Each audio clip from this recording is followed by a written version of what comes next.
So paving site travels today have taken us to Hebden Bridge, otherwise known as Trouser Town, which we'll discuss a little bit later on.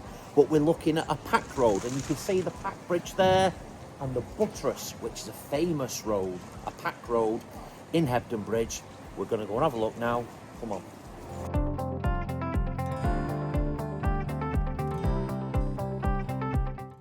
So what is a pack road? Well, a pack road basically is a network of roads that allowed pack horses or ponies to traverse goods across counties or from town to town. In this instance, this pack road transported goods from Cheshire, Lancashire over to Yorkshire. Now, that could be coal, it could be salt, it could be linen. Now, this is also known as Trouser Town, as we mentioned before, and that is because of the textile trade. This place was full of cotton mills. Interestingly, while Jimmy and myself have been walking over the Packhorse Bridge, we have noticed that this bridge has been rebuilt several times over the centuries. Now, we have also noticed that we've got two different types of stone sets on this bridge. Now, we've definitely got a scout moor there and recognise it a million miles away. Now, the scout moor quarries aren't a million miles away from here, but that is definitely scout moor. So that probably won't have been part of the original set on this bridge. But we are in Hebden Bridge, which is a millstone grit area. Now, predominantly, all these sets are millstone grit, as you can see here, which is a very dense sandstone, very hard wearing, low water absorbency, and they do make a great set, as do the scout moor. We're now stood on the pack bridge, which connects to the buttress. But what is a pack bridge? So basically, a pack bridge is usually a single arch bridge, quite narrow, which allowed the pack horses to traverse over and take the goods with them without going through the water, which could damage the goods. Now, they also had passing points, like you can see here, so when the pack horses were coming over with the goods at the side, people could stand in these little parapets here and not get run over by the horses. Let's go up to the buttress now.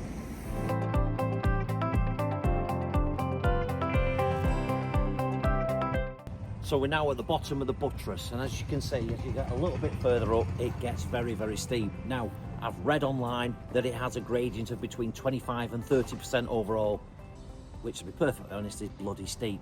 Let's have a walk up there, let's see what it's like. Now, as you can see behind me, it's getting really steep. We're probably only about a quarter of the way up here as well. Now, pack roads were famous for just taking the most direct route, so if that meant up the steep side of hills, that's the way they went. They took no prisoners of pack routes. So one of the main reasons that I came today was to see these sets on the buttress. But why did I come to see them? And that is because they are canted. Now, canted means they are laid on a tilt. Rather than a smooth, flat surface going up, they are laid on a tilt, as you can see here. Now, this was to give the horses more traction as they were going up steep slopes. You often saw them by harbours, but you can see them clearly here on the buttress. They are canted to give more traction for the horses. So now we're actually on the buttress and we're looking at the stone sets again. Again, we can see two different types of stone. Now, originally, I would have said they would have all been millstone grit, because traditionally with any type of road, they tend to use what's available to them. Now, in my mind, they're definitely scout moor. But as you can see here, you've got the different texture. That's a very fine grained texture. Now there, it's got larger particles that you can see. That is definitely millstone grit. That, in my book, is definitely scout moor.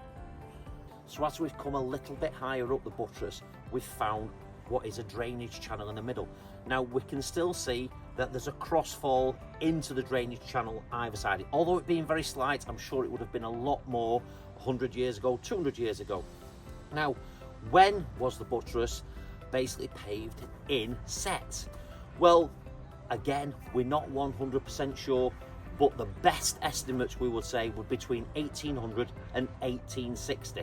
So they've been here a long time. I'm sure they've had quite a bit of work here and there, but they're still not in bad nick, are they? So what would pack roads have been surfaced with originally? Well, they would have been a simple dirt track.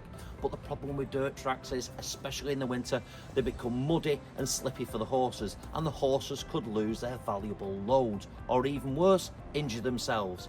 Now, horses again were the first premier mode of transport back in those days. Now, pack roads then became metalled. They had a metalled surface, which basically is another word for quarried stone. So they would have packed the surface with quarried stone to make it more stable for the horses. Well, we've had a great day in Hebden Bridge. We've been filming the pack bridge there, and we've been filming the buttress. We've learned about canted sets and pack bridges and what the pack horses would have transported from Lancashire to Yorkshire.